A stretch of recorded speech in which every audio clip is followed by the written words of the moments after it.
Hi, in this video I want to talk about two things. I want to talk about technology and intelligence and the accumulation of a technology and intelligence and how that has an effect on the inevitable demise on the human species and all species on this planet in general, all life, all sentient life. And I want to talk about people's perceptions and the excuses, like I've touched on earlier in some other videos, about people's perceptions and how they perceive the truth, if they perceive the truth, and based on my own experience and how I perceive the truth and recognizing how dismal and the dismal nature, the depressing nature, the hopeless nature, the pointless nature of the reality that we're living in.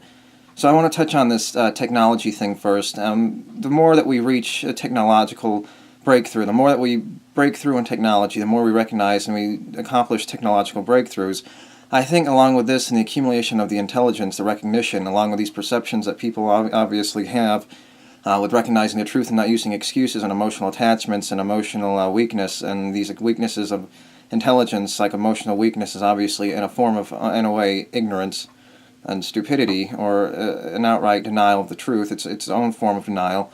And yes, obviously it's its own form of denial, but the point I'm making is the further we go, the more intelligent we get, the more we recognize the truth based on this technology, and based on the accumulation of this technology and the knowledge that we're gaining from this technology and all the science and all these things that we're doing, and recognition using our own experiences as opposed to being put down, being aligned, being lined in by the bureaucracy, the dictatorship that we used to live under, the kings and queens being controlling our thoughts, and if they knew that we spoke out against them, they would obviously control us and put us in our place and possibly even execute us. The monarchy, we're almost in a way, and we've already gone through that stage. We're in the recognizing of reality kind of stage, where we're recognizing and accumulating this, like the Industrial Revolution. Since then, we've been accumulating a lot of technology since then, and the more technology we have, the more we're going to recognize the truth, and the more we recognize the truth, the more we're going to recognize the nature of the reality that we're living in, and what exactly we're accomplishing here, if anything. And I would say that we're not accomplishing anything. We're just doing the same thing and perpetuating the same mechanism over and over again every time someone decides to reproduce. So when this technology, I would say that the more we advance technologically, the more we're going to recognize that we've already reached some kind of barrier. That's the whole point of a mystery. This whole point of recognizing that there's something to gain, that there's always something to chase.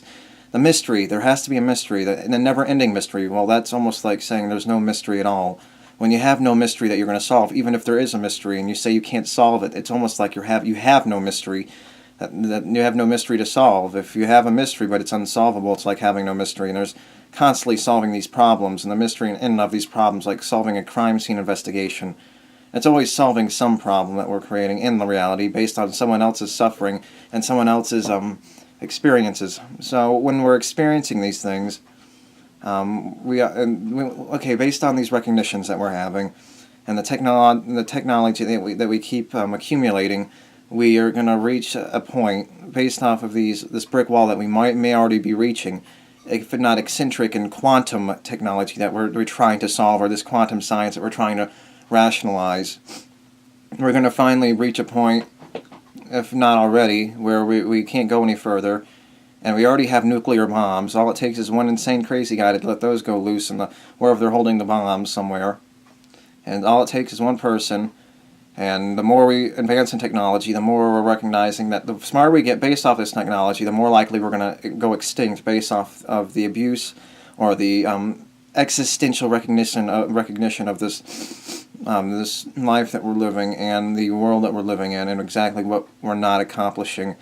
And I'd say the smarter we get, the more likely we're going to kill ourselves or end ourselves, and the more technology we have, we're likely to end ourselves. And this intelligence is what gets us to this technology, this recognition of the world around us, and using the mechanisms around us based on the world and based on the universe that we live in, and using those to our advantage and trying to improve our lives to a point to where what problem are we going to have if we try to improve almost everything in our life except to find a way to destroy these mechanisms, create problems, and try to make our problems worse so that we can find some sort of solution to these problems. Sort of like some kind of addict, an addict, say like a heroin addict, he defies all of what he believes in. He wants to satisfy something that he didn't need to satisfy to begin with, just because he became an addict. And once he became an addict, He had to satisfy some hunger that he created by becoming addicted to this drug, and he's willing to do anything to defy it. So, and you could apply that to any drug. But I'd say the more intelligent we get, the more likely we're close to our end. The more intelligent we are, the more close to our end we are, the more close to our extinction, based off of mostly on the technology that we keep on experiencing, that we keep on solving and creating and perpetuating. So, if not already reaching a brick wall and just you having excuses to make science and doing all sorts of crazy things, pointless things that have no practical use in the reality that we're living in. Just creating sort of goofy technology that has no purpose beyond some sort of entertainment we might get from the technology. Sort of like, well, I can't give a direct example without thinking about it because I didn't think about this beforehand. Another problem, another thing I wanted to point out is this perception thing that we have. The perception that recognizing the dismal nature of the reality. Why would people have so many excuses to ignore reality and almost go out of their way to make these extreme examples, such as having these extreme excuses not to believe the truth, these extreme denials by believing in something overtly wrong? Why would they do that unless they're not trying, except for the fact that they can't accept the truth for what they, or at least for what they recognize? And I would argue that they don't even recognize the full truth. They just don't like the aspects of reality that they do recognize, the very little that I think they do recognize. Because all sorts of people, based on my experience, have all these excuses, and extreme excuses. They don't just say they don't want to accept reality. They can't even say they don't want to accept reality. They have to have an excuse. They have some kind of dialogue going in their head, and their consciousness, their perception that tells them that there's something else going on. And they use that as an excuse to deny the reality that we're living in. But they accept certain facts, but they manipulate these facts, if anything, to fit what they want to be true. So it's not always accepting the truth. It's using an overt lie to accept the truth in their own way, and to make it a little more passable and believable to them, so they can accept the reality that they're living in a little bit more. Because based on my experience, recognizing the dismal nature of reality can cause a lot of problems, and it can cause a lot of perceptual discomforts, recognizing exactly what you're in, especially when you recognize the whole game that you're playing, and especially if there's no way you can satisfy everyone at the same time, especially in a closed system like this on planet Earth, because all we're doing is the same thing, and all we're doing is trying to satisfy, be comfortable, and you know that once you get comfortable, you might be taking away someone else's comfort, and you might be causing all sorts of problems just because you want to be comfortable, just because your existence being brought here to begin with.